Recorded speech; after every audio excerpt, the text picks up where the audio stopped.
andihany fa 4 ho an'ny hetsika film 2024 nampitondrana ny lohateny hoe izotra amin'ny fisandratan'i Madagasikara dia natao ny 13 ka hatramin'ny 14 Mey lasa teo.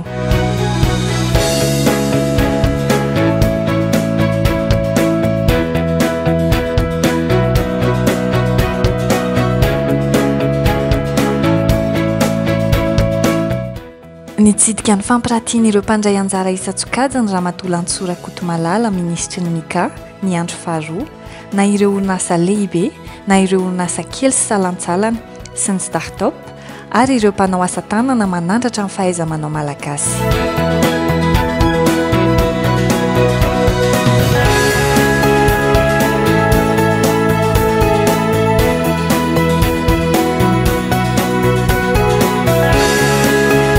Mankasitraka ny mpikarakara ny hetsika ny Mika amin'ny fanomezana sehatra ahafahan'ny sehatra tsy miankina mampiseho ny firoborobo ny orinasa malagasy amin'ny any ivelany.